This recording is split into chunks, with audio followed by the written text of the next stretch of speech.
CM DCM ಸಚಿವರ ದಂಡೆ ದೆಹಲಿಯಲ್ಲಿ ಇರುವಂತದ್ದು ಏನೋ ಒಂದು ದೊಡ್ಡ ಬದಲಾವಣೆ ಆಗುವಂತ ಸಾಧ್ಯತೆ ಇದೆಯಾ ಅನ್ನುವಂತ ಪ್ರಶ್ನೆಯನ್ನು ಹುಟ್ಟಾಗ್ತಾ ಇದೆ.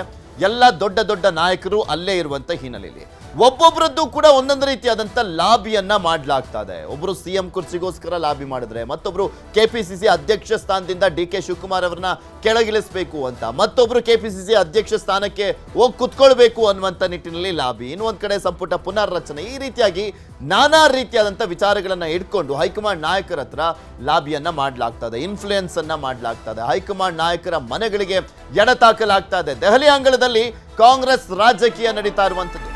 ರಾಹುಲ್ ಭೇಟಿಯಾದಂತ ಸಿಎಂ ಸಿದ್ದರಾಮಯ್ಯ ಸೋನಿಯಾ ಗಾಂಧಿ ನಿವಾಸದಲ್ಲಿ ಸಮಾಲೋಚನೆಯನ್ನ ಮಾಡಲಾಗಿದೆ. ಬೆಳಿಗ್ಗೆ ಕೂಡ ಹೇಳ್ತಾ ಇದ್ದಾರೆ, ಸಿದ್ದರಾಮಯ್ಯನವರ ಪರವಾಗಿ ಹೈಕಮಾಂಡ್ ಇದೆ ಅಂತಂದ್ರೆ ಅದು ರಾಹುಲ್ ಗಾಂಧಿ ಮಾತ್ರ, ಇನ್ನು ಉಳಿದಂಥವ್ರೆಲ್ಲರೂ ಕೂಡ ಡಿ.ಕೆ. ಶಿವಕುಮಾರ್ ಅವರ ಪರವಾಗಿ ಇರುವಂಥವ್ರು ಅಂತ. ಅಂದ್ರೆ ಉಳಿದವರು ಅಂದ್ರೆ ಸೋನಿಯಾ ಗಾಂಧಿ, ಪ್ರಿಯಾಂಕ್ ಗಾಂಧಿ, ಮಲ್ಲಿಕಾರ್ಜುನ್ ಖರ್ಗೆ ಅವರು, ಈ ರೀತಿಯಾಗಿ ಲಿಸ್ಟ್ ಅನ್ನು ತೆಗೆದುಕೊಂಡಂತ ಸಂದರ್ಭದಲ್ಲಿ ಇನ್ನು ರಾಜ್ಯ ಕಾಂಗ್ರೆಸ್ನಲ್ಲಿನ ಬೆಳವಣಿಗೆಗಳ ಚರ್ಚೆಯನ್ನ ಮಾಡಲಾಗಿದೆ. ಕೆಪಿಸಿಸಿ ಅಧ್ಯಕ್ಷರ ಬದಲಾವಣೆಯ ವಿಚಾರ, ಸಂಪುಟ ಪುನರ್ರಚನೆ ಮಾಡುವಂಥದ್ರ ಬಗ್ಗೆ, 4 MLC ಸ್ಥಾನಕ್ಕೆ ನಾಮನಿರ್ದೇಶನ ಮಾಡುವಂಥ ವಿಚಾರಕ್ಕೆ ಸಂಬಂಧಪಟ್ಟಂತೆ, ಹಾಗೆ ರಾಜ್ಯ ಕಾಂಗ್ರೆಸ್ಗೆ ಮುಜುಗರ ತಂದಿರುವಂಥ ಹನಿ ಟ್ರ್ಯಾಪ್ ಪ್ರಕರಣದ ಬಗ್ಗೆನೂ ಕೂಡ ಚರ್ಚೆಯನ್ನ ಮಾಡಲಾಗಿದೆ ಅಂತ ಹೇಳಲಾಗ್ತಾ ಇದೆ. ಡಿ.ಕೆ.ಶಿ ಇಲ್ಲದೆ ಸಿಎಂ ಮಾತ್ರ ಭೇಟಿಯನ್ನ ಮಾಡಿರುವಂಥದ್ದು ರಾಹುಲ್ ಗಾಂಧಿ ಅವರನ್ನ ಭೇಟಿಯಾಗಿ 3 ತಿಂಗಳಾಗಿತ್ತು ದೆಹಲಿಗೆ ಹೋಗಿ ಸಿದ್ದರಾಮಯ್ಯನವರು. ಈ ಸಂದರ್ಭದಲ್ಲಿ ಸಹಜವಾಗಿ ಹೈಕಮಾಂಡ್ ನಾಯಕರನ್ನ ಭೇಟಿಯಾದಂಥ ಸಂದರ್ಭದಲ್ಲಿ ನಾನಾ ರೀತಿಯಾದಂಥ ಒಂದು ಲೆಕ್ಕಾಚಾರಗಳನ್ನ ಹಾಕೊಂಡಿರ್ತಾರೆ. ರಾಜಕಾರಣಿಗಳು ಮತ್ತೊಬ್ಬ ರಾಜಕಾರಣಿಯನ್ನ ಭೇಟಿಯಾದಂಥ ಸಂದರ್ಭದಲ್ಲಿ ಸಹಜವಾಗಿ ರಾಜಕೀಯ ದಾಳವನ್ನು ಹೊಳಿಸಿರ್ತಾರೆ. ಸಿದ್ದರಾಮಯ್ಯನವರ ರಾಜಕೀಯ ದಾಳಕ್ಕೆ ಯಾರು ಸಿಕ್ಕಾಕೊಳ್ತಾರೆ, ಯಾರಿಗೆ ಅದು ಕಂಟಕ ಆಗುತ್ತೆ, ಕಾದ್ ನೋಡಬೇಕು. ಅತ್ತ ಇನ್ನೂ ಸಾಕಷ್ಟು ಜನ ನಾಯಕರುಗಳು ಕೂಡ ಇಲ್ಲಿ ಹೈಕಮಾಂಡ್ ನಾಯಕರನ್ನ ಭೇಟಿ ಮಾಡ್ತಾ ಇರುವಂಥದ್ದು. ಕೆಪಿಸಿಸಿ ಅಧ್ಯಕ್ಷ ರೇಸ್ನಲ್ಲಿ ಸಚಿವ ಈಶ್ವರ್ ಖಂಡ್ರೆ ಅವರು ಮುನ್ನುಗ್ತಾ ಇದ್ದಾರೆ. ಈಶ್ವರ್ ಖಂಡ್ರೆ ಅವರು ಲಾಬಿಯನ್ನ ಮಾಡ್ತಾ ಇರುವಂಥದ್ದು ಕೆಪಿಸಿಸಿ ಅಧ್ಯಕ್ಷ ಸ್ಥಾನಕ್ಕೋಸ್ಕರ. ಕಾಂಗ್ರೆಸ್ನ ಪ್ರಧಾನ ಕಾರ್ಯದರ್ಶಿ ಕೆ.ಸಿ. ವೇಣುಗೋಪಾಲ್ ಅವರನ್ನ ಭೇಟಿಯಾಗಿದ್ದಾರೆ ಸಚಿವ ಖಂಡ್ರೆ. ಪುತ್ರ ಸಂಸದ ಸಾಗರ್ ಖಂಡ್ರೆ ಜೊತೆ ಕೆ.ಸಿ. ವೇಣುಗೋಪಾಲ್ ಅವರನ್ನ ಭೇಟಿಯಾದರು. ಕೆಪಿಸಿಸಿ ಅಧ್ಯಕ್ಷರ ಬದಲಾವಣೆ ಬಗ್ಗೆ ಚರ್ಚೆಯನ್ನ ಮಾಡಲಾಗಿದೆ. ನಂಗೊಂದು ಚಾನ್ಸ್ ಕೊಡಿ, ನಾನು ಕಲ್ಯಾಣ ಕರ್ನಾಟಕ ಭಾಗದವನು, ಅದರಲ್ಲೂ ಪ್ರಮುಖವಾಗಿ ಮುಖ್ಯಮಂತ್ರಿ ಸ್ಥಾನ, ಉಪಮುಖ್ಯಮಂತ್ರಿ ಸ್ಥಾನ, ಕೆಪಿಸಿಸಿ ಅಧ್ಯಕ್ಷ ಸ್ಥಾನ ಎಲ್ಲವನ್ನೂ ಕೂಡ ನೀವು ದಕ್ಷಿಣ ಕರ್ನಾಟಕ ಭಾಗದವರಿಗೆ ಕೊಟ್ಟಿದ್ದೀರಾ, ನಮಗೂ ಒಂದು ಚಾನ್ಸ್ ಕೊಡಿ. ಇಲ್ಲಿನ ಜನ 5 ಸೀಟು MP ಸೀಟನ್ನು ಗೆಲ್ಸ್ಕೊಟ್ಟಿರುವಂಥದ್ದು, ನಮಗೆ ಲಿಂಗಾಯತ ಪ್ರಬಲ ಸಮುದಾಯ ಆಗಿರುವಂಥದ್ದು, ನಮಗೊಂದು ಚಾನ್ಸ್ ಕೊಟ್ಟಂಥ ಸಂದರ್ಭದಲ್ಲಿ ಲಿಂಗಾಯತ ಮತಗಳನ್ನು ಕೂಡ ಕಾಂಗ್ರೆಸ್ಗೆ ಬರುವಂತೆ ನೋಡ್ಕೊಳ್ತೀನಿ ನಾನು ಅನ್ನುವಂಥದ್ರ ಬಗ್ಗೆ ಲಾಬಿಯನ್ನ ಮಾಡಲಾಗಿದೆ. ಆ ಅಂಶಗಳನ್ನ ಇಟ್ಕೊಂಡು ರಾಹುಲ್ ಗಾಂಧಿ ಗಮನಕ್ಕೂ ಕೂಡ ತರುವಂತೆ ಮನವಿಯನ್ನ ಮಾಡ್ಕೊಂಡಿದ್ದಾರಂತ ಈಶ್ವರ್ ಖಂಡ್ರೆ ಅವರು. ಒಂದ್ ಕಡೆ ಸತೀಶ್ ಜಾರಕಿಹೊಳಿ ಅವರು ಲಾಬಿಯನ್ನ ಮಾಡ್ತಾ ಇದ್ದಾರೆ. ಅವರು ಅಫಿಷಿಯಲಿನೇ ಹೇಳಿದ್ರು, ಅಧಿಕೃತವಾಗಿ ಹೇಳಿದ್ರು ಸತೀಶ್ ಜಾರಕಿಹೊಳಿ ಅವರು, ನಾನು ಆಕಾಂಕ್ಷಿ, ಅವೆಲ್ಲವೂ ಕೂಡ ಸಾಕಷ್ಟು ದಿನಗಳಿಂದ ಆ ಒಂದು ವಿಚಾರಕ್ಕೆ ಸಂಬಂಧಪಟ್ಟಂತೆ ನಾವೀಗಾಗಲೇ ಮಾತನಾಡಿದ್ದೇವೆ ಅಂತ ಹೇಳ್ತಾ ಇದ್ರು. ವೆಯ್ಟ್ ಮಾಡ್ತಾ ಇದ್ದೀವಿ, RAC-ನಲ್ಲಿ ಇದ್ದೀವಿ, ನಾವು ವೆಯ್ಟ್ ಮಾಡ್ತಾ ಇದ್ದೀವಿ ಕೆಪಿಸಿಸಿ ಅಧ್ಯಕ್ಷ ಸ್ಥಾನ ಮತ್ತು ಮುಖ್ಯಮಂತ್ರಿ ಸ್ಥಾನಕ್ಕೋಸ್ಕರ ಅಂತ ಹೇಳಿದ್ರು. ಇನ್ನು ದೆಹಲಿಗೆ ಬಂದಾಗ ಹೈಕಮಾಂಡ್ ಭೇಟಿ ಸಹಜ, ನಾನು ದೆಹಲಿಗೆ ಬಂದಾಗ ವರಿಷ್ಠರನ್ನ ಭೇಟಿ ಮಾಡ್ತೇನೆ. ದೆಹಲಿಯಲ್ಲಿ DCM ಡಿ.ಕೆ. ಶಿವಕುಮಾರ್ ಅವರು ಹೇಳಿಕೆಯನ್ನ ಕೊಟ್ಟರು. ದೆಹಲಿಗೆ ಬಂದಾಗ ಹೈಕಮಾಂಡ್ ನಾಯಕರನ್ನ ಭೇಟಿ ಆಗುವಂಥದ್ದು ಸಹಜ, ಹಾಗಾಗಿನೇ ಹೋಗಿ ಭೇಟಿಯಾಗಿದ್ದೇವೆ. ಪರಿಷತ್ ನಾಮನಿರ್ದೇಶನದ ಬಗ್ಗೆ ಚರ್ಚೆ ಆಗಿಲ್ಲ. ರಾಹುಲ್ ಗಾಂಧಿ ಖರ್ಗೆ ಜೊತೆ ಯಾವುದೇ ಚರ್ಚೆ ಆಗಿಲ್ಲ. ದೆಹಲಿಯಲ್ಲಿ DCM ಡಿ.ಕೆ. ಶಿವಕುಮಾರ್ ಅವರು ಹೇಳಿಕೆಯನ್ನ ಕೊಟ್ಟರು. ಚರ್ಚೆ ಆಗಿದೆ, ಈ ಒಂದು ವಿಚಾರಕ್ಕೆ ಸಂಬಂಧಪಟ್ಟಂತೆ ಚರ್ಚೆ ಆಗಿದೆ ಅಂತ ಯಾರಾದರೂ ಹೇಳ್ತಾರ? ನಾಯಕರು ಹೇಳೋದಿಲ್ಲ. ಅದರ ಇನ್ಸೈಡ್ ಮಾಹಿತಿಯನ್ನೇ ನಾವು ನಿಮ್ಮ ಮುಂದೆ ಇಡೋದು. ಡಿ.ಕೆ. ಶಿವಕುಮಾರ್ ಅವರು ಹೇಳಿದ್ರು ಯಾವುದೂ ಚರ್ಚೆ ಆಗಿಲ್ಲ ಅಂತ. ಮತ್ತಿನ್ನೇನು, ಊಟ ಆಯ್ತಾ ಸರ್, ತಿಂಡಿ ಆಯ್ತಾ ಸರ್, ಮಲ್ಕೊಂಡ್ರೆ ಚೆನ್ನಾಗಿ ನಿದ್ದೆ ಆಯ್ತಾ ಸರ್, ಚೆನ್ನಾಗಿದ್ದೀರಾ ನೀವು ಅಂತ ಯಾರಾದರೂ ಕೇಳಕ್ಕೆ ಹೋಗ್ತಾರ? ಹೈಕಮಾಂಡ್ ನಾಯಕರನ್ನ ಭೇಟಿ ಆದಾಗ ರಾಜಕಾರಣದ ಬಗ್ಗೆನೇ ಚರ್ಚೆ ಆಗೋದು, ಆದರೆ ಏನು ಚರ್ಚೆ ಆಗಿಲ್ಲ ಅಂತ ಹೇಳಿದ್ರು ಡಿ.ಕೆ. ಶಿವಕುಮಾರ್. ಚರ್ಚೆ ಮಾಡಬೇಕು. ಇನ್ನು ಅವರು ನಮ್ಮ ರಾಷ್ಟ್ರೀಯ ನಾಯಕರು, ಅವ್ರನ್ನ ಭೇಟಿ ಮಾಡಿ, ನಂಗೆ ನಾನು ಬಂದಿದ್ದೆ, ನಾನು ಭೇಟಿ ಮಾಡಿದೆ, ಅವ್ರು ಬಂದಿದ್ದು ಅವ್ರಿಗೆ ತಪ್ಪೇನಿದೆ? ನಾವು ಕಾಂಗ್ರೆಸ್ ಕಚೇರಿ, ನಮ್ಮ ದೇವಸ್ಥಾನ, ನಾವು ಹೋಗ್ತೀವಿ, ನಮ್ಮ ನಾಯಕರುಗಳನ್ನೆಲ್ಲ ಭೇಟಿ ಮಾಡ್ತೀವಿ, ತಪ್ಪೇನಿದೆ? ಪರಿಷತ್ ಸ್ಥಾನ ಖಂಡಿತ ಚರ್ಚೆ ಮಾಡಬೇಕು. ಇನ್ನು ಚರ್ಚೆ ಬಂದಿಲ್ಲ, ಬಂದಾಗ ಖಂಡಿತ ಮಾತಾಡ್ತೀವಿ. ಇರಿಗೇಷನ್ ಮಿನಿಸ್ಟರ್ ಇದ್ರ ಬಗ್ಗೆ ಮತ್ತಷ್ಟು ಮಾಹಿತಿಯನ್ನ ಕೊಡ್ತಾ ಹೋಗ್ತಾರೆ ನಮ್ಮ ಪೊಲಿಟಿಕಲ್ ಬ್ಯೂರೋ ಮುಖ್ಯಸ್ಥರಾಗಿರುವಂತಹ ಚಿದಾನ್ ಪಟೇಲ್ ನಮ್ಮ ಜೊತೆ ನೇರ ಸಂಪರ್ಕದಲ್ಲಿ ಜಾಯ್ನ್ ಆಗ್ತಾರೆ. ಪಟೇಲ್ರೇ, ಬೆಳಗ್ಗೆಯಿಂದಲೂ ಕೂಡ ನೋಡ್ತಾ ಇದ್ವಿ, ಇದೊಂದು ದೊಡ್ಡ ಬದಲಾವಣೆಯ ಮುನ್ಸೂಚನೆ ಇದ್ದಂತೆ ಕಾಣಿಸ್ತಾ ಇದೆ. ಸಿಎಂ DCM ಸಚಿವರ ದಂಡೆಲ್ಲ ಕೂಡ ದೆಹಲಿಯಲ್ಲೇ ಬೀಡು ಬಿಟ್ಟಿರುವಂತ ಹಿನ್ನೆಲೆಯಲ್ಲಿ, ಹೈಕಮಾಂಡ್ ನಾಯಕರನ್ನ ಭೇಟಿ ಆಗ್ತಾ ಇರುವಂತ ಹಿನ್ನೆಲೆಯಲ್ಲಿ ಒಂದು ದೊಡ್ಡ ಡೆವಲಪ್ಮೆಂಟ್ ಅಂತೂ ಆಗ್ತಾ ಇದೆ ಅನ್ನುವಂಥದ್ದು ಕಾಣಿಸ್ತಾ ಇದೆ. ಇಲ್ಲಿ ಸಿಎಂ ತಮ್ಮ ಬಣದವರ ಮುಖಾಂತರ ಪಾನ್ ಮೂವ್ ಮಾಡ್ತಾ ಇದ್ರು, ಡಿ ಕೆ ಶಿವಕುಮಾರ್ ಅವರು ಹೈಕಮಾಂಡ್ ನಾಯಕರ ಮುಖಾಂತರ ಪಾನ್ ಮೂವ್ ಮಾಡ್ತಾ ಇದ್ರು. ಎಂತ ಸಂದಿಗ್ಧ ಪರಿಸ್ಥಿತಿಯಲ್ಲಿದೆ ಹೈಕಮಾಂಡ್ ಅಂತ. ಪೃಥ್ವಿರಾಜ್ ಹಾರನಹಳ್ಳಿ ಮಹತ್ತರ ಬೆಳವಣಿಗೆಯೊಂದರ ಹಿನ್ನೆಲೆಯಲ್ಲಿ ಮುಖ್ಯಮಂತ್ರಿ ಸಿದ್ದರಾಮಯ್ಯನವರು ಲೋಕಸಭೆಯ ಪ್ರತಿಪಕ್ಷ ನಾಯಕ ಮತ್ತು ಕಾಂಗ್ರೆಸ್ನ ನಾಯಕರು ಆಗಿರ್ತಕ್ಕಂಥ ರಾಹುಲ್ ಗಾಂಧಿ ಅವರನ್ನ ಭೇಟಿಯಾಗಿರ್ತಕ್ಕಂಥದ್ದು. ಈ ಭೇಟಿ ಕರ್ನಾಟಕದ ರಾಜಕೀಯ ಮಟ್ಟದಲ್ಲಿ ಮಹತ್ವದ ಭೇಟಿ ಅಂತಲೇ ಹೇಳಲಾಗ್ತಿದೆ. ಇದು ರಾಜಕೀಯ ಭೇಟಿ ಅಂತಲೂ ಕೂಡ ಹೇಳಲಾಗ್ತಿರುವಂಥದ್ದು. ಯಾಕಂತೇಳಿದ್ರೆ ಸುಮಾರು 25 ನಿಮಿಷಕ್ಕೂ ಹೆಚ್ಚು ಸಮಯ ರಾಹುಲ್ ಗಾಂಧಿ ಜೊತೆ ಮುಖ್ಯಮಂತ್ರಿ ಸಿದ್ದರಾಮಯ್ಯನವರು 1-to-1 ಮಾತುಕತೆ ನಡೆಸಿರ್ತಕ್ಕಂಥದ್ದು, ಕ್ಲೋಸ್ ಡೋರ್ ಸಭೆಯನ್ನು ನಡೆಸಿರ್ತಕ್ಕಂಥದ್ದು. ಈ ಸಭೆ ಮಹತ್ವದ ಸಭೆ ಅಂತೇಳಿ ಈಗಾಗಲೇ ಕರೆಸ್ಕೊಳ್ತಿರ್ತಕ್ಕಂಥದ್ದು. ಪ್ರಮುಖವಾಗಿ ಕರ್ನಾಟಕ ರಾಜ್ಯದ ಸದ್ಯದ ರಾಜಕೀಯ ಬೆಳವಣಿಗೆಗಳು, ಮೂಡಾ ಪ್ರಕರಣ ಮತ್ತು ಭಾರತೀಯ ಜನತಾ ಪಕ್ಷದ ಬೆಲೆ ಏರಿಕೆ ಹೋರಾಟಗಳು ಮತ್ತು ಪ್ರಮುಖವಾಗಿ ಹನಿ ಟ್ರ್ಯಾಪ್ ವಿಚಾರ ನ್ಯೂಸ್ 18 ಕನ್ನಡದ ಸುದ್ದಿ ಇಡೀ ದೇಶಾದ್ಯಂತ ಸಂಚಲನ ಮಾಡಿತು. ಬಳಿಕ ಏನೆಲ್ಲ ಬೆಳವಣಿಗೆ ಆಗಿದೆ ಅನ್ನೋದು ಜನರ ಮುಂದೆ ಇರ್ತಕ್ಕಂಥದ್ದು. ಹಾಗಾಗಿ ಹನಿ ಟ್ರ್ಯಾಪ್ ಪ್ರಕರಣ ಸಂಬಂಧಪಟ್ಟಾಗೆ ರಾಹುಲ್ ಗಾಂಧಿ ಅವರಿಗೆ ಸವಿವರವಾಗಿ ಮುಖ್ಯಮಂತ್ರಿ ಸಿದ್ದರಾಮಯ್ಯನವರು ವರದಿ ಕೊಟ್ಟಿದ್ದಾರೆ ಅಂತ ಹೇಳಲಾಗ್ತದೆ. ಯಾಕೆ KN ರಾಜೇಂದ್ರವರು ಸದನದಲ್ಲಿ ಈ ವಿಷಯವನ್ನು ಪ್ರಸ್ತಾಪವನ್ನು ಮಾಡಿದರು ಮತ್ತು ಈ ಪ್ರಕರಣ ಎಷ್ಟು ಮಹತ್ವ ಮತ್ತು ರಾಜ್ಯದಲ್ಲಿ ಹನಿ ಟ್ರ್ಯಾಪ್ ಪ್ರಕರಣ ಸಂಬಂಧಪಟ್ಟಿಗೆ ಕಾಂಗ್ರೆಸ್ ಆಗಿರ್ತಕ್ಕಂಥ ನಷ್ಟ ಮತ್ತು ಯಾರೆಲ್ಲ ಹನಿ ಟ್ರ್ಯಾಪ್ಗೆ ಒಳಗಾಗಿದ್ದಾರೆ, ಇದರ ಹಿಂದೆ ಯಾರೆಲ್ಲ ಇದ್ದಾರೆ ಅನ್ನೋ ಒಂದು ಪರೋಕ್ಷವಾಗಿ ಸುಳಿವಿನ ಮಾಹಿತಿಯನ್ನು ಕೊಟ್ಟಿದ್ದಾರೆ ಅಂತ ಹೇಳ್ತಿರ್ತಕ್ಕಂಥದ್ದು. ಆ ಮುಖಾಂತರ ಎಲ್ಲೊಂದು ಕಡೆ ಇದು ಮುಖ್ಯಮಂತ್ರಿಗಳು ಎಲ್ಲೊಂದು ಕಡೆ ರಾಹುಲ್ ಗಾಂಧಿ ಅವರಿಗೆ ಹನಿ ಟ್ರ್ಯಾಪ್ ಜಾಲದ ವಿಚಾರವಾಗಿ ಸವಿವರವಾಗಿ ವಿವರಿಸಿದ್ದಾರೆ ಎಂಬ ಮಾತು ಕೂಡ ಕೇಳಿ ಬಂದಿರುವಂಥದ್ದು. ಇನ್ನು ಪ್ರಮುಖವಾಗಿ 4 ವಿಧಾನ ಪರಿಷತ್ ಸದಸ್ಯರ ನಾಮನಿರ್ದೇಶನ ಇರ್ತಕ್ಕಂಥದ್ದು. ಮುಖ್ಯಮಂತ್ರಿ ಸಿದ್ದರಾಮಯ್ಯರು ಕೂಡ ತಮ್ಮದೇ ಬಳಗಕ್ಕೆ ಕೊಡಿಸಲಿಕ್ಕೆ ಲಾಬಿಯನ್ನು ಮಾಡ್ತಿರುವಂಥದ್ದು. 4ರಲ್ಲಿ 2 ಸ್ಥಾನವನ್ನು ಮುಖ್ಯಮಂತ್ರಿಗಳು ತಮ್ಮ ಬಳಗಕ್ಕೆ ಕೊಡಲಿಕ್ಕೆ ಲಾಬಿಯನ್ನು ಮಾಡ್ತಿರುವಂಥದ್ದು. ಮತ್ತೊಂದು ಕಡೆ ಡಿ ಕೆ ಶಿವಕುಮಾರ್ ಕೂಡ ತಮ್ಮವರಿಗೆ 1 ಸ್ಥಾನವನ್ನು ಕೊಡಲಿಕ್ಕೆ ಲಾಬಿ ಮಾಡ್ತಿರುವಂಥದ್ದು. ಇನ್ನೆಲ್ಲ ಬೆಳವಣಿಗೆ ನಡುವೆ ಮಲ್ಲಿಕಾರ್ಜುನ್ ಖರ್ಗೆ ಅವರು ಕೂಡ ತಮಗೆ ಬೇಕಾದವ್ರಿಗೆ 1 ಸ್ಥಾನವನ್ನು ಕೊಡಲಿಕ್ಕೆ ಲಾಬಿಯನ್ನು ಮಾಡ್ತಿರುವಂಥದ್ದು. ಹಾಗಾಗಿ ಯಾರೆಲ್ಲ ಆಕಾಂಕ್ಷಿತರಿದ್ದಾರೆ ಮತ್ತು ಅವರ ವಿವರ ಹಿನ್ನೆಲೆ ಸಾಮಾಜಿಕವಾರು ಪ್ರಾದೇಶಿಕವಾರು ಅವರ ಇತಿಹಾಸದ ಬಗ್ಗೆ ಮುಖ್ಯಮಂತ್ರಿಗಳು ಚರ್ಚೆ ಮಾಡಿದ್ದಾರೆ ಅಂತ ಕೂಡ ಹೇಳಲಾಗ್ತಿದೆ. ಇನ್ನು ಪ್ರಮುಖವಾಗಿ ಕರ್ನಾಟಕದಲ್ಲಿ ಈಗಾಗಲೇ ಚರ್ಚೆ ಆಗ್ತಿರ್ತಕ್ಕಂಥದ್ದು ಪ್ರದೇಶ ಕಾಂಗ್ರೆಸ್ ಸಮಿತಿ ಅಧ್ಯಕ್ಷ ಹುದ್ದೆ. ಈಗಾಗಲೇ ಪ್ರದೇಶ ಕಾಂಗ್ರೆಸ್ ಸಮಿತಿ ಅಧ್ಯಕ್ಷ ಹುದ್ದೆಗೆ ನೇರವಾಗಿ ಬದಲಾವಣೆ ಮಾಡಬೇಕಂತೇಳಿ ಮುಖ್ಯಮಂತ್ರಿಗಳು ಕೂಡ ಈ ಹಿಂದೆ ಹೈಕಮಾಂಡ್ ಭೇಟಿ ಮಾಡಿದಂಥ ಸಂದರ್ಭದಲ್ಲಿ ಕೂಡ ಹೇಳಿದರು. ಇದೀಗ ಮತ್ತೆ ಎಲ್ಲೊಂದು ಕಡೆ ಎಲ್ಲ OBC ಸಮುದಾಯ ಅಥವಾ ಪರಿಶಿಷ್ಟ ಜಾತಿ ಮತ್ತು ಪರಿಶಿಷ್ಟ ಪಂಗಡಕ್ಕೆ ಅಧ್ಯಕ್ಷ ಹುದ್ದೆಯನ್ನು ಕೊಡಬೇಕಂತೇಳಿ ರಾಹುಲ್ ಗಾಂಧಿ ಅವರಿಗೆ ಎಲ್ಲೊಂದು ಕಡೆ ಮನವಿ ಮಾಡಿದ್ದಾರೆ ಅಂತ ಹೇಳಲಾಗ್ತಿದೆ. ಆ ಮುಖಾಂತರ ಎಲ್ಲೊಂದು ಕಡೆ ಸಂಪುಟ ಪುನರ್ರಚನೆ ವಿಚಾರ ಕೂಡ ಚರ್ಚೆ ಮಾಡಿರುವಂಥದ್ದು. ಇದರಲ್ಲಿ ಪ್ರಮುಖವಾಗಿ ಮೇ ತಿಂಗಳಿನಲ್ಲಿ ಸರ್ಕಾರಕ್ಕೆ 2 ವರ್ಷ ತುಂಬಲಿದೆ. 2 ವರ್ಷ ತುಂಬಿದ ಕಾರಣಕ್ಕಾಗಿ ಸರ್ಕಾರ ಸಂಭ್ರಮದ ಕಾರ್ಯಕ್ರಮವನ್ನು ಮಾಡಲಿದೆ. ಅದಾದ ಬಳಿಕ ಜೂನ್ ಅಥವಾ ಜುಲೈನಲ್ಲಿ ಸಂಪುಟಕ್ಕೆ ಸರ್ಜನೆ ಮಾಡುವ ಮಾತುಕತೆ ಮತ್ತು ಇಂಗಿತವನ್ನು ಮುಖ್ಯಮಂತ್ರಿಗಳು ವ್ಯಕ್ತಪಡಿಸಿದ್ದಾರೆ ಅಂತ ಹೇಳಲಾಗ್ತದೆ. ಆ ಮುಖಾಂತರ ಮೇ ನಂತರ ಸಂಪುಟ ಸರ್ಜರಿ ಖಚಿತ ಅಂತ ಹೇಳಲಾಗ್ತಿರುವಂಥದ್ದು. ಆದರೆ ಪ್ರಕರಣದಲ್ಲಿ ಇವತ್ತು ಮಾತುಕತೆ ಸಂದರ್ಭದಲ್ಲಿ ಹನಿ ಟ್ರ್ಯಾಪ್ ವಿಚಾರವಾಗಿ ಮುಖ್ಯಮಂತ್ರಿಗಳು ಸವಿವರವಾಗಿ ಮಾತನಾಡಿರುವಂಥದ್ದು ಮತ್ತು ಪ್ರದೇಶ ಕಾಂಗ್ರೆಸ್ ಸಮಿತಿ ಅಧ್ಯಕ್ಷ ಹುದ್ದೆ ವಿಚಾರವಾಗಿ ಮಾತನಾಡಿರುವಂಥದ್ದು ಕೂಡ ಸದ್ಯ ಕರ್ನಾಟಕ ರಾಜ್ಯದ ಅತಿದೊಡ್ಡ ರಾಜಕೀಯ ಬೆಳವಣಿಗೆ ಅಂತಲೇ ಹೇಳಲಾಗ್ತಿದೆ. ಪೃಥ್ವಿ, ಓಕೆ. ಆನೇಕಲ್ನ ಜಗಣಿ ಬಳಿ ಮನೆಗೆ ನುಗ್ಗಿರುವಂಥದ್ದು ಚಿರತೆ, ಅದನ್ನ ಸೆರೆ ಹಿಡಿಯಲಾಗಿದೆ. 4 ಗಂಟೆಗಳ ಕಾಲ ಕಾರ್ಯಾಚರಣೆ ನಡೆಸಿ ಚಿರತೆಯನ್ನ ಫೈನಲಿ ಸೆರೆ ಹಿಡಿಯಲಾಗಿರುವಂಥದ್ದು. ಮಂಚದ ಕೆಳಗೆ ಅವಿತಿದ್ದಂಥ ಚಿರತೆಯನ್ನ ಸೆರೆ ಹಿಡಿಯಲಾಗಿರುವಂಥದ್ದು. ಅರಣ್ಯ ಇಲಾಖೆ ಸಿಬ್ಬಂದಿ ಬಂದಿದ್ರು. ಅರವಳಿಕೆ ಚುಚ್ಚು ಮದ್ದನ್ನ ನೀಡಿ ಚಿರತೆಯನ್ನ ಹಿಡಿಯಲಾಗಿದೆ. ಬಲೆ ಮೂಲಕ ಚಿರತೆ ಸೆರೆ ಹಿಡಿದಿರುವಂಥದ್ದು ಸಿಬ್ಬಂದಿ. ಮಂಜುನಾಥ್ ಎಂಬುವರ ಮನೆಗೆ ನುಗ್ಗಿತ್ತು ಈ ಚಿರತೆ. ಬೆಳಗ್ಗೆ 7 ಗಂಟೆಗೆ ಅವರು ಹೊರಗಡೆ ಬರುವಂಥ ಸಂದರ್ಭದಲ್ಲಿ ನೋಡಿದ್ದಾರೆ. ಅದಾದ್ಮೇಲೆ ಲಾಕ್ ಮಾಡಿದ್ರು ಧೈರ್ಯ ಮಾಡಿ. ಅದಾದಮೇಲೆ ಅರಣ್ಯ ಇಲಾಖೆಯವರಿಗೆ ಮಾಹಿತಿಯನ್ನು ಕೊಟ್ಟರು. ಅರಣ್ಯ ಇಲಾಖೆಯವರು ಬಂದರು. ಅರವಳಿಕೆ ತಜ್ಞರು ಬರುವವರೆಗೂ ವೆಯ್ಟ್ ಮಾಡ್ತಾ ಇದ್ರು. ಅರವಳಿಕೆ ಚುಚ್ಚುಮದ್ದನ್ನು ಕೊಟ್ಟ ಬಳಿಕ ಆ ಚಿರತೆಯನ್ನು ಸೆರೆ ಹಿಡಿಯಲಾಗಿದೆ. ನಿಮಗೆ ಆ ದೃಶ್ಯಾವಳಿಗಳು ತೋರಿಸ್ತಾ ಇದ್ದಾರೆ ಯಾವ ರೀತಿಯಾಗಿ ಚಿರತೆಯನ್ನು ಸೆರೆ ಹಿಡಿಯಲಾಗಿದೆ ಅನ್ನೋದನ್ನು ಗಮನಿಸ್ತೀವಿ. ದೊಡ್ಡ ಸಂಖ್ಯೆಯಲ್ಲಿ ಜನ ಬಂದಿದ್ರು ಚಿರತೆ ನೋಡ್ಲಿಕ್ಕೋಸ್ಕರ. ಮನೆಯೊಳಗೆ ಬಂದು ಲಾಕ್ ಆಗ್ಬಿಡ್ತಲ್ಲ, ಅದಕ್ಕೆ ಸದ್ಯ ಪುಣ್ಯ ಮನೆಯ ಒಳಗಡೆ ಯಾರೂ ಇರಲಿಲ್ಲ. ಆ ಚಿರತೆ ಬಂದಿರುವಂಥದ್ದನ್ನು ನೋಡಿದಂಥ ಹಿನ್ನೆಲೆಯಲ್ಲಿ ಲಾಕ್ ಮಾಡಿದ್ರು. ಇದು ಬೆಳಗ್ಗೆನೇ ಬೇರೆ ಯಾರಾದರೂ ವಾಕ್ ಹೋಗುವಂಥ ಸಂದರ್ಭದಲ್ಲಿ ಅವ್ರಿಗೇನಾದರೂ ಮಾಡಿದರೆ ಏನು ಕಥೆನೋ ಏನೋ ಗೊತ್ತಿಲ್ಲ. ಅಲ್ಲಿದ್ದಂಥವ್ರ ಅದೃಷ್ಟ ಚೆನ್ನಾಗಿದೆ. ಚಿರತೆ ಸೀದಾ ಮನೆಯೊಳಗೆ ಹೋಗಿದೆ. ಆ ಟೈಮಲ್ಲಿ ಲಾಕ್ ಮಾಡಲಾಗಿದೆ.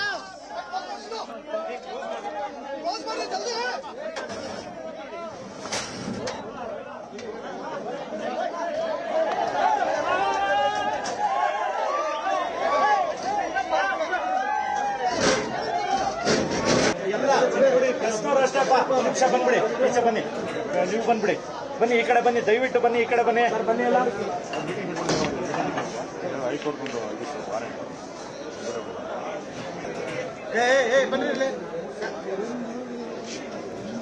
ಅದ್ರ ಬಗ್ಗೆ ಇನ್ನಷ್ಟು ಮಾಹಿತಿಯನ್ನ ಕೊಡ್ತಾ ಹೋಗ್ತಾರೆ. ಆ ಸ್ಥಳದಿಂದಲೇ ನೇರ ಸಂಪರ್ಕದಲ್ಲಿ ಜಾಯ್ನ್ ಆಗಿದ್ದಾರೆ ನಮ್ಮ ಪ್ರತಿನಿಧಿ ಹಂಸ. ಚಿರತೆ ಸೆರೆ ಹಿಡಿಯುವಂಥದ್ದು ಒಂದು ರೀತಿಯಾಗಿ ಸವಾಲಾಗ್ಬಿಟ್ಟಿತ್ತು ಅವರಿಗೆ. ಅಂದರೆ ಸವಾಲಂದರೆ ಅರವಳಿಕೆ ಚುಚ್ಚುಮದ್ದನ್ನು ಕೊಟ್ಟು 4 ಗಂಟೆಗಳ ಕಾರ್ಯಾಚರಣೆ ಇತ್ತಲ್ಲ, ಸೊ ನಮ್ಮ ಪ್ರತಿನಿಧಿಯ ಸಂಪರ್ಕ ಸಾಧ್ಯವಾಗ್ತಾ ಇಲ್ಲ, ಮತ್ತೊಮ್ಮೆ ಸಂಪರ್ಕ ಮಾಡುವಂಥ ಪ್ರಯತ್ನ ಮಾಡ್ತೀವಿ. ನಿಮಗೆ ತೋರಿಸ್ತಾ ಇದ್ದೀವಿ ದೃಶ್ಯಾವಳಿಗಳಲ್ಲಿ ಯಾವ ರೀತಿಯಾಗಿ ಸೆರೆ ಹಿಡಿಯಲಾಗಿದೆ ಚಿರತೆಯನ್ನು ಅಂತ. ಸುಮಾರು ಒಂದು 4 ಗಂಟೆಗಳ ಕಾರ್ಯಾಚರಣೆಯನ್ನು ಅಲ್ಲಿ ಮಾಡಲಾಗಿದೆ ಚಿರತೆಯನ್ನು ಸೆರೆ ಹಿಡಿಯೋದಕ್ಕೆ. ಯಾಕೆಂದರೆ ಬೋನ್ ಇದೆ, ಮೆಶ್ ಇದೆ, ಅದನ್ನು ಹಾಕ್ಬಿಟ್ಟು ಸೆರೆ ಹಿಡಿಬೋದು ಅಂದರೆ ಅಷ್ಟು ಈಸಿ ಅಲ್ಲ. ಒಂದು ಸ್ವಲ್ಪ ಹೆಚ್ಚು ಕಮ್ಮಿ ಆದರೂ ಕೂಡ ಅಲ್ಲಿ ಬೇರೆಯದ್ದೇ ರೀತಿಯಾದಂಥ ಪರಿಸ್ಥಿತಿ ನಿರ್ಮಾಣ ಆಗಿಬಿಡುತ್ತೆ. ಸೊ ಹೀಗಾಗಿ ಅರವಳಿಕೆ ತಜ್ಞರು ಬರೋವರೆಗೂ ವೆಯ್ಟ್ ಮಾಡಿ ನಂತರ ಚುಚ್ಚುಮದ್ದು ಕೊಟ್ಟ ಬಳಿಕ ಅದನ್ನು ಬೋನಿಗೆ ಹಾಕಲಾಗಿದೆ. ಬಲೆ ಎಲ್ಲ ತಗೊಂಬಂದಿದ್ರು, ಅರಣ್ಯ ಇಲಾಖೆ ಸಿಬ್ಬಂದಿ ಎಲ್ಲರೂ ಕೂಡ ಬಂದಿದ್ರು. ಆದರೆ ಅರವಳಿಕೆ ತಜ್ಞರು ಬರೋದು ಸ್ವಲ್ಪ ಲೇಟ್ ಆದಂಥ ಹಿನ್ನೆಲೆಯಲ್ಲಿ ಸ್ವಲ್ಪ ಕಾರ್ಯಾಚರಣೆ ಲೇಟ್ ಆಯ್ತು ಅಷ್ಟೇ. 4 ಗಂಟೆಗಳ ಕಾರ್ಯಾಚರಣೆಯ ಬಳಿಕ ಸೆರೆ ಹಿಡಿಯಲಾಗಿದೆ. ಪರ್ಟಿಕ್ಯುಲರ್ಲಿ ಅದನ್ನು ಆ ಮನೆಯ ವ್ಯಕ್ತಿ ಲಾಕ್ ಮಾಡಿದಂಥ ಹಿನ್ನೆಲೆಯಲ್ಲಿ ಪುಣ್ಯ ಅದಲ್ಲೇ ಲಾಕ್ ಆಯಿತು. ಸ್ವಲ್ಪನೂ ಕೂಡ ಅದೆಲ್ಲಾದರೂ ಎದುರುಕೊಂಡು ಹೊರಗಡೆ ಬಂದಿದ್ದರೆ ಯಾರ್ಯಾರ ಮೇಲೆ ದಾಳಿ ಮಾಡ್ತಾ ಇತ್ತೋ ಏನೋ ಗೊತ್ತಿಲ್ಲ. ಅದೃಷ್ಟ ಚೆನ್ನಾಗಿದ್ದಂಥ ಹಿನ್ನೆಲೆಯಲ್ಲಿ ಅಲ್ಲಿ ಯಾರಿಗೂ ಏನೂ ತೊಂದರೆ ಆಗಿಲ್ಲ ಚಿರತೆಯಿಂದ. ಕಾಡಿಂದ ನಾಡಿಗೆ ಬಂದಿತ್ತು ಚಿರತೆ. ಈ ಸಂದರ್ಭದಲ್ಲಿ ಅದಕ್ಕದೇ ಹೋಗಿ ಒಳಗಡೆ ಲಾಕ್ ಆಯಿತು. ಆನೇಕಲ್ನ ಜಿಗಣಿಯೊಂದರ ಮನೆಯಲ್ಲಿ ಚಿರತೆ ಲಾಕ್ ಆಗಿದೆ.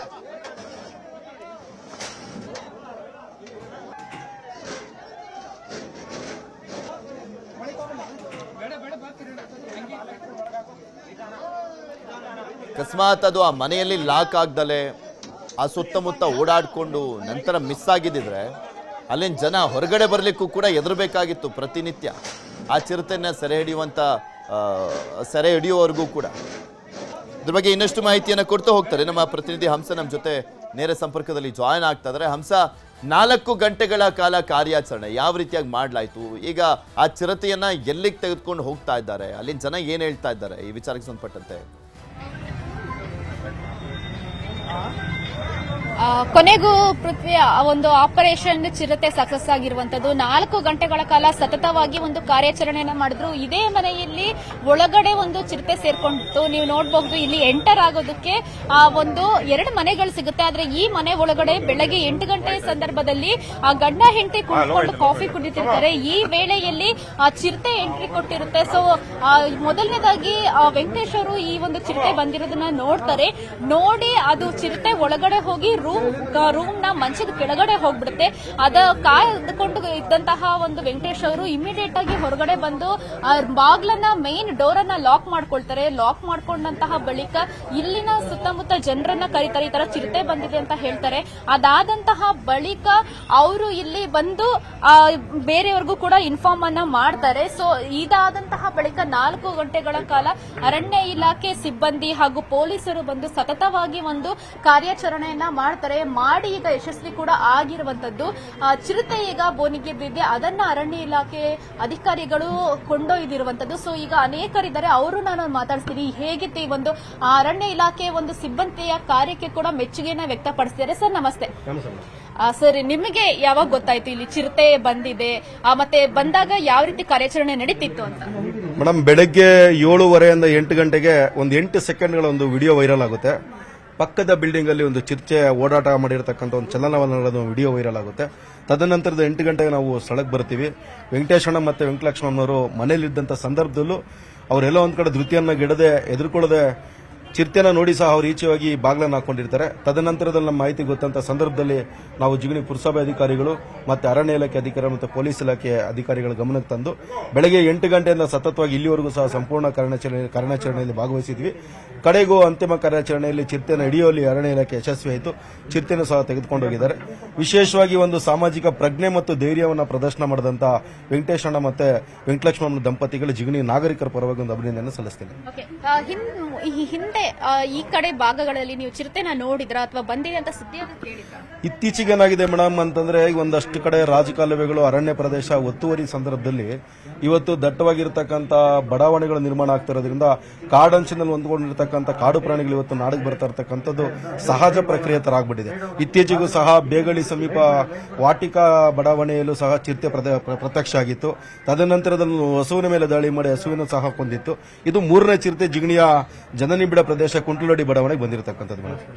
ಸರ್ ನೀವು ಹೇಳಿ, ನಿಮ್ಗೆ ಗೊತ್ತಾಯ್ತು? ನಿಮ್ಗೆ ಕೇಳಿದ ತಕ್ಷಣ ಚಿರತೆ ಬಂದಿದೆ ಅಂತ ಹೌದಂತ ನಂಬೋದಕ್ಕೆ? ಮೇಡಮ್, ಬೆಳಗ್ಗೆ ಯಾವಾಗಲೂ ಕಾಪಿಗೆ ಬರ್ತೀವಿ. ಇಲ್ಲಿ ಸಮೃದ್ಧಿ ಕಾಪಿ ಕುಡಿತಾ ಕೂತಿದ್ವಿ. ಇವರು ನಮ್ಮ ಸ್ನೇಹಿತರ ಭಾವ, ನಮ್ಮ ಸ್ನೇಹಿತರಿಗೆ ಫೋನ್ ಮಾಡಿದ್ರು, ಸುರೇಶ್ ಅಂದ್ಬಿಟ್ಟು. ನಾವು ಇಮಿಡಿಯೇಟ್ಲಿ ಸ್ಥಳಕ್ಕೆ ಓಡ್ ಬಂದ್ವಿ. ನಾವು ಅವಾಗ ಚಿರತೆನಂತ ನಮ್ಗೇನು ಅವಾಗ ಒಂಥರ ಏನ್ ಚಿರತೆನಾ ಅಂತ ಅನ್ಕೊಂಡ್ವಿ. ಏನಿಲ್ಲ, ಚಿರತೆ ಇಲ್ಲೋ ಏನೋ ನೋಡಿರ್ತಾರೆ ಅಂತ ನಾವು ಚಿರತೆನ ನಾಯಿನೋ ಅನ್ಕೊಂಡೇ ಬಂದ್ವಿ ಇಲ್ಲಿ ಸ್ಥಳಕ್ಕೆ ಬರೋವರೆಗೂ. ಆಗ ಬಂದಾದ್ಮೇಲೆ ಇಮಿಡಿಯೇಟ್ಲಿ ಹೇಳಿದ್ರು ನಾವು ವೆಂಕಟೇಶನ್ ಅವರು, ಇಲ್ಲ ಚಿರತೆ. ಅವರು ಸಮಯ ಪ್ರಜ್ಞೆಗೆ ನಾವು ಅಭಿನಂದನೆ ತಿಳಿಸ್ಬೇಕು. ಯಾಕೆಂದ್ರೆ ಯಾರಾಗ್ಲಿ ಗಾಬ್ರಿಲಿ ಏನ್ ಮಾಡ್ಬೇಕು ಅಂತ ಗೊತ್ತಾಗ್ತಿಲ್ಲ. ಅದನ್ನೇ ಹೊರಗಡೆ ಓಡಿಸೋದು, ಇಲ್ಲ ನಮ್ಮನೇಲಿ ಏನೋ ಮಾಡ್ಬಿಡುತ್ತೆ ಅಂತನೋ ಇದ್ ಮಾಡಕ್ ಹೋಗಿ ಅದನ್ನೆಲ್ಲ ಏನು ಮಾಡ್ದೇನೆ ಆ ಸಮಯ ಪ್ರಜ್ಞೆಯಿಂದ ಈಚೆಗಡೆ ಬಂದು ಗಂಡ ಹೆಂಡತಿ ಇಬ್ಬರೂ ಸುಧಾ ಬಾಗ್ಲಾಕಿ ಎಲ್ಲರಿಗೂ ವಿಚಾರ ತಿಳಿಸಿದ್ರೆ. ಇವತ್ತು 4 ಓವರ್ಗಳಿಂದ ಸತತ ಅರಣ್ಯಾಧಿಕಾರಿಗಳೆಲ್ಲ ಬಂದು ಪೊಲೀಸ್ ಇಲಾಖೆ ನಮ್ಮ ಮೀಡಿಯಾ ಸಹಾಯದಿಂದ 4 ಓವರ್ ಸತತವಾಗಿ ಕಾರ್ಯಾಚರಣೆಯಿಂದ ಇವತ್ತು ಚಿರತೆನ ಹಿಡಿದಿದ್ದಾರೆ. ಇವತ್ತು ಎಲ್ಲಾ ಜಿಗಣಿ ಜನತೆಗೆ ನಾವು ತುಂಬಾ ಧನ್ಯವಾದಗಳು ಹೇಳಬೇಕು. ಯಾಕೆ ಮೀಡಿಯಾದವ್ರಿಗೂ ಹೇಳಬೇಕು. ಏಕೆಂದ್ರೆ ನಾಳೆ 6ನೇ ತಾರೀಕಿಂದ ನಮಗೆ ಕರಗೋತ್ಸವ ಇರ್ತಾಯಿತ್ತು. ಈಗ ಏನಾರು ಇವರು ಇರದೇ ಹೋಗಿದ್ರೆ ನಮ್ಗೆ ಎಲ್ಲರಿಗೂ ಬೈದ ವಾತಾವರಣದಲ್ಲೇ ಇವತ್ತು ವಾತಾವರಣ ಕೂಡಿರ್ತಿತ್ತು. ಹಾಗಾಗಿ ಇವರು ಸಮಯ ಪ್ರಜ್ಞೆಗೆ ನಾವು ಜಿಗ್ನಿ ಜನತೆ ಕಡೆಯಿಂದ ಅಭಿನಂದನೆಗಳನ್ನ ವೆಂಕಟೇಶಣ್ಣ ಅಂಡ್ ಫ್ಯಾಮಿಲಿಗೆ ತಿಳಿಸ್ತೀವಿ, ಹಾಗೆ ಮೀಡಿಯಾಗೂ ತಿಳಿಸ್ತೀವಿ. Thank you. ಹಾಗೆ ನಾನು ನಿಮ್ಗೆ ಹೇಳ್ತಿದ್ದೆ, ಮನೆ ಒಳಗಡೆ ಹೇಗೆ ಬಂದಿತ್ತು ಅನ್ನೋದೊಂದು ಎಕ್ಸ್ಪ್ಲೇನ್ ಮಾಡ್ತಿದ್ದೆ. ಇದೇ ಇಲ್ಲಿ ಸೋಫಾ ಏನಿದೆ, ಇಲ್ಲೇ ಅವ್ರು ಕುಳಿತುಕೊಂಡು ಬೆಳಗ್ಗೆ ಕಾಫಿ ಕುಡಿದಿದ್ರು. ಹಾಗೆ ಈ ಜಾಗದಲ್ಲಿ ನಾನು ಲೆಫ್ಟ್ ಭಾಗದಲ್ಲಿ ತೋರಿಸ್ತೀನಿ. ಇಲ್ಲಿ ಏನು ಒಂದು ಇದನ್ನ ಹಾಕಿದ್ದಾರೆ, ಕೆಳಗಡೆನೆ ಇವ್ರು ಕುತ್ಕೊಂಡು ಟಿವಿಯನ್ನ ನೋಡ್ತಿದ್ರು ಪತ್ನಿ ಅವರು. ಸೊ ಈ ಒಂದು ವೇಳೆ ಡೈರೆಕ್ಟ್ ಆಗಿ ಅವರ ಪತ್ನಿ ಏನ್ ಟಿವಿ ನೋಡ್ತಿದ್ರು, ಈ ಒಂದು ಸ್ಟಾರ್ಟಿಂಗ್ ಇಂದ ಹಾಗೆ ಬಂದು ರೂಮ್ ಒಳಗಡೆ ಚಿರತೆ ಹೋಗಿ ಲಾಕ್ ಆಗಿತ್ತು. ಸೊ ಈ ವೇಳೆ ಇವರು ಒಂದು ಧೃತಿಗೆಡದೆ ಭಯ ಪಡದೆ ಸೊ ಇಮಿಡಿಯೇಟ್ ಆಗಿ ಅವರು ಬಂದು ಈ ಒಂದು ಚಿರತೆ ಬಂದಿದೆ ಅಂತ ಹೇಳಿರುವಂತದ್ದು. ಹಾಗೇನೆ ನಾನು ನಿಮ್ಗೆ ಇಲ್ಲಿ ಮುಂದೆ ತೋರಿಸ್ತೀನಿ. ಆ ಒಂದು ರೂಮ್ ಏನ್ ಕಾಣ್ತಿದೆ, ಆ ರೂಮ್ ಒಳಗಡೆನೆ ಹೋಗಿ ಮಂಚದ ಕೆಳಗಡೆ ಚಿರತೆ ಅಡಗಿ ಕುಳಿತಿತ್ತು. ಸೊ ಇಲ್ಲೇನೆ ಒಂದು ಕಾರ್ಯಾಚರಣೆಯನ್ನ ನಡೆಸಿ ಇಲ್ಲೇ ಒಂದು ಬೋನನ್ನು ಕೂಡ ಇಟ್ಟಿ ಅರಣ್ಯಾಧಿಕಾರಿಗಳು ಈಗ ಯಶಸ್ವಿಯಾಗಿ ಚಿರತೆಗೆ ಒಂದು ಅರವಳಿಕೆ ಮದ್ದನ್ನು ಕೂಡ ನೀಡಿ ಒಂದು ಯಶಸ್ವಿಯಾದಂತಹ ಕಾರ್ಯಾಚರಣೆಯನ್ನ ಮಾಡಿರುವಂತದ್ದು. ಪೃಥ್ವಿ ಹೇಳ್ತಿದ್ರು ಸ್ಥಳೀಯರೆಲ್ಲರೂ ಕೂಡ ನಮಗೆ ಭಯದಲ್ಲೇ ಇರಬೇಕಿತ್ತು. ಒಂದು ವೇಳೆ ವೆಂಕಟೇಶ್ ಅವರು ಏನಾದ್ರೂ ಆ ಲಾಕ್ ಅನ್ನ ಮಾಡದೆ ಹೋಗಿದ್ರೆ ಅದು ಹೊರಗಡೆ ಬಂದು ಬೇರೆಯವ್ರಿಗೂ ಕೂಡ ತೊಂದರೆ ಕೊಡಬಹುದಾಗಿತ್ತು. ಅದಕ್ಕಾಗಿನೇ ಒಂದು ಇವರು ಒಂದು ಸಾಹಸಕ್ಕೆ ಕೂಡ ಎಲ್ಲರೂ ಕೂಡ ಇಲ್ಲಿನ ಸ್ಥಳೀಯರು ಮೆಚ್ಚುಗೆಯನ್ನ ವ್ಯಕ್ತಪಡಿಸ್ತಿರುವಂತದ್ದು. ಪೃಥ್ವಿ, ಓಕೆ, ಧನ್ಯವಾದ ಹಂಸ ನಿಮ್ಮೆಲ್ಲ ಮಾಹಿತಿಗಾಗಿ. ಇದೇ ವಿಚಾರಕ್ಕೆ ಸಂಬಂಧಪಟ್ಟಂತೆ ಆ ಮನೆಯ ಮಹಿಳೆ ಒಬ್ರು ಮಾತನಾಡಿದ್ದಾರೆ. ಏನ್ ಹೇಳಿದ್ರು ನೋಡೋಣ. ನೋಡಿದ್ವಿ, ಇಲ್ಲಿ ಕೆಳಗಡೆ ಕುತ್ಕೊಂಡು ಟೀ ಕುಡಿತಿದ್ವಿ. ಅವ್ರು ನಮ್ಮನೆ ಸೋಫಾ ಮೇಲೆ ಕೂತಿದ್ರು. ಅದು ಬಾಗ್ಲು ಓಪನ್ ಆಯ್ತು, ಅಡ್ಡ ಅಲ್ಗೆ ಇಟ್ಟಿದ್ವಿ. ಅಲ್ಗೆ ಎಗರ್ಕೊಂಡು ಬಂದು ನಾನು ಬಾಲ ಕಲರ್ ನೋಡಿದೆ. ಅವರು ಚಿರತೆ ಅಂತ ಕೂತ್ಕೊಂಡ್ರು. ಅದು ಸೇಮ್ ರೂಮ್ ಒಳಗಡೆ ಹೋಯ್ತು. ನಾವು ಬಂದು ಆಚೆ ಕಡೆ ಬಾಗ್ಲಾಕೊಂಡ್ವಿ. ಭಯ 100% ಗುಂಡಿಗೆ ಈಚೆ ಬಂದಂಗ ಆಯ್ತು. ಕೈ ಕಾಲೆಲ್ಲಾನು ನಗಡಿ ಇದು ನಡ್ಕ ಶುರು ಆಗೋಯ್ತು. ಪ್ರಾಣ ಬಾಯಲ್ಲಿತ್ತು.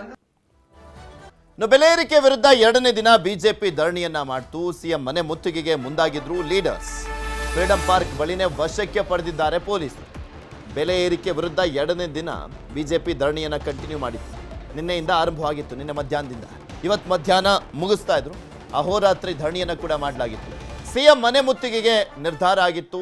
ಯಡಿಯೂರಪ್ಪ ಸೇರಿದಂತೆ BY ವಿಜಯೇಂದ್ರ ಬಿಜೆಪಿ ನಾಯಕರು ಪೊಲೀಸರು ವಶಕ್ಕೆ ಪಡೆದಿದ್ದಾರೆ. ಎಲ್ಲರನ್ನೂ ಕೂಡ ಬಸ್ನಲ್ಲಿ ಕರೆದೊಯ್ದರು ಪೊಲೀಸರು. ನಿಮಗೆ ಆ ದೃಶ್ಯಾವಳಿಯಲ್ಲಿ ತೋರಿಸ್ತಾ ಇದ್ದಾರೆ. ಯಡಿಯೂರಪ್ಪನವರು ಹಾಗೆ ಬಿಜೆಪಿ ರಾಜ್ಯಾಧ್ಯಕ್ಷ ವಿಜಯೇಂದ್ರ ಸೇರಿದಂತೆ ಬಿಜೆಪಿ ನಾಯಕರುಗಳನ್ನ ವಶಕ್ಕೆ ಪಡೆಯಲಾಯಿತು. ಸಿಎಂ ಮನೆ ಮುತ್ತಿಗೆಗೆ ಹೊರಟಂತ ಹಿನ್ನೆಲೆ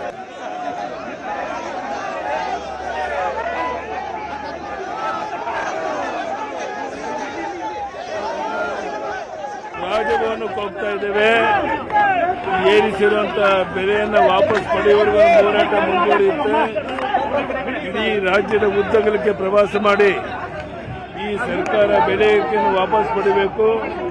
ಇದರ ಮುಖ್ಯಮಂತ್ರಿಗಳು ಅವರ ಸ್ಥಾನಕ್ಕೆ ರಾಜೀನಾಮೆ ನೀಡಬೇಕು ಅಂತೇಳಿ ಒತ್ತಾಯ ಮಾಡಿ ನಮ್ಮ ಹೋರಾಟವನ್ನ ರಾಜ್ಯಾದ್ಯಂತ ಮುಂದುವರಿಸಲಿದ್ದೇವೆ. ಈಗ ರಾಜಭವನ ಬಿಜೆಪಿ ಬೆಲೆ ಏರಿಕೆ ಹೋರಾಟ ವಿಚಾರಕ್ಕೆ ಯತ್ನಾಳ್ ಕಿಡಿಕಾರಿದ್ದಾರೆ. ಯಡಿಯೂರಪ್ಪ ತಮ್ಮ ಮಗನ ರಕ್ಷಣೆಗೆ ಧರಣಿ ಮಾಡ್ತಾ ಇದ್ದಾರೆ. ಸಾಯೋ ಮುಂಚೆ ಮಗನನ್ನ ಸಿಎಂ ಮಾಡ್ಲಿಕ್ಕೆ ಹೊರಟಿದ್ದಾರೆ ಅಂತ ಹೇಳಿದ್ರು. ಒಬ್ಬ ರಾಜಕಾರಣಿಗೆ ನಾಲ್ಗೆ ಸರಿ ಇರಬೇಕಪ್ಪ, ತಲೆಯಲ್ಲಿ ನಾವೇನು ಮಾತನಾಡ್ತಾ ಇದ್ದೀವಿ ಅನ್ನುವಂಥದ್ರ ಬಗ್ಗೆ ಅಟ್ಲೀಸ್ಟ್ ಪ್ರಜ್ಞೆ ಇರಬೇಕು. ಸುಮ್ಮನೆ ಬಾಯಿಗೆ ಬಂದಂಗೆ ಮಾತಾಡೋದು. ಒಟ್ಟಿನಲ್ಲಿ ಯಡಿಯೂರಪ್ಪ ವಿಜೇಂದ್ರ ಇದನ್ನು ಬಿಟ್ಟರೆ ಯತ್ನಾಳ್ ಅವ್ರ ಬಾಯಲ್ಲಿ ಇನ್ಯಾವುದು ಬರೋದೇ ಇಲ್ಲ ಅಂತ ಕಾಣಿಸುತ್ತೆ. ರೈತರು ಬಡವರ ಪರವಾಗಿ ಪ್ರತಿಭಟನೆಯಲ್ಲಿ ಭಾಗಿಯಾಗಿಲ್ಲ. BSY ನೇಣು ಹಾಕಿಕೊಳ್ತೇನೆ ಅಂದಿದ್ದಕ್ಕೆ ನನ್ನ ಉಚ್ಚಾಟನೆ ಮಾಡಿಬಿಟ್ರು. BSY ಕುಟುಂಬ ಹೋಗೋವರೆಗೆ ನಾನು BJPಗೆ ಹೋಗಲ್ಲ ಅಂತ ಹೇಳಿದ್ರು. ಇವ್ರನ್ನ ಕರ್ಕೊಳಕ್ಕಾದ್ರೂ ಆಗತ್ತಾ ಇವಾಗ BJPಗೆ ಇಷ್ಟೆಲ್ಲ ಅನ್ನುವಂಥ ಸಂದರ್ಭದಲ್ಲಿ? BJPಯವರಾದ್ರೂ ಕರ್ಕೊಳ್ತಾರಾ ಗೊತ್ತಿಲ್ಲ. ಯಡಿಯೂರಪ್ಪ ಕುಟುಂಬ ರಾಜ್ಯಾಧ್ಯಕ್ಷ ಸ್ಥಾನದಿಂದ ಮುಕ್ತಿ ಆಗೋವರೆಗೂ ಅಲ್ಲಿವರೆಗೂ ನಾನು BJPಗೆ ಹೋಗಲ್ಲ ಅಂತ ಹೇಳಿದ್ರು ಯತ್ನಾಳ್. ಯಡಿಯೂರಪ್ಪ ತನ್ನ ಮಗನ ರಕ್ಷಣೆಗಾಗಿ ಭಾಗವಹಿಸ್ತಾ ಇದ್ದಾನೆ, BJP ಸಲುವಾಗಲ್ಲ. ತನ್ನ ನಂತರ ಏನಾದರೂ ಸಾಯುವಕ್ಕಿಂತ ಮುಂಚೆ ಮುಖ್ಯಮಂತ್ರಿಯಾಗಿ ನೋಡಬೇಕು, ಇನ್ನಷ್ಟು ಕರ್ನಾಟಕವನ್ನು ಲೂಟಿ ಮಾಡಬೇಕಂತೇಳಿ, ಇನ್ನಷ್ಟು ಸಂಪತ್ತು ಈಗ ಬರೇ ಮಾರಿಸಸ್ಸು ದುಬೈ ಅಂತಲ್ಲಿಂತಲ್ಲಿದೆ, ಇಡೀ ಜಗತ್ತಿನ ಎಲ್ಲ ರಾಷ್ಟ್ರಗಳಲ್ಲಿ ಆಸ್ತಿ ಮಾಡಬೇಕು ಅನ್ನೋದ್ರ ಸಲುವಾಗಿ ಪಾಪ ಅಷ್ಟು ವಯಸ್ಸಾದ್ರೂ ಮನ್ಯಾಗ ಕುಂಡ್ರಲಾರ್ದೇ ಇವತ್ತು ಹೊರಗೆ ಬಂದು ಹೋರಾಟ ಮಾಡ್ತಾ ಇರೋದು ಈ ರಾಜ್ಯದ ಬಡವರ ಸಲುವಾಗಲ್ಲ, ಈ ರಾಜ್ಯದ ರೈತರ ಸಲುವಾಗಲ್ಲ, ತನ್ನ ಮಗನ ಒಂದು ಕುರ್ಚಿ ಗಟ್ಟಿ ಮಾಡಲಿಕ್ಕೆ. ಯಾಕಂದರೆ ಇದೇ ರೀತಿ ಬ್ಲ್ಯಾಕ್ ಮೇಲ್ ಮಾಡಿ, ಅಮಿತ್ ಶಾರ್ಗೆ ಬ್ಲ್ಯಾಕ್ ಮೇಲ್ ಮಾಡಿ ಎಲ್ಲ ನನ್ನ ಮಗನ ತೆಗೆದುಬಿಟ್ರೆ, ಯತ್ನಾಳ್ ಹೊರಗೆ ಹಾಕದಿದ್ದರೆ ನಾನು ನೇಣು ಹಾಕೋತೀನೋ ಅಂತ ಕೆಳಮಟ್ಟದ ರಾಜಕಾರಣ ಮಾಡ್ಕೊಂಡು ಯಡಿಯೂರಪ್ಪ ಇವತ್ತು ಕೊನೆಯ ದಿನಗಳನ್ನು ಎನಿಸ್ತಾ ಇದ್ದಾರೆ.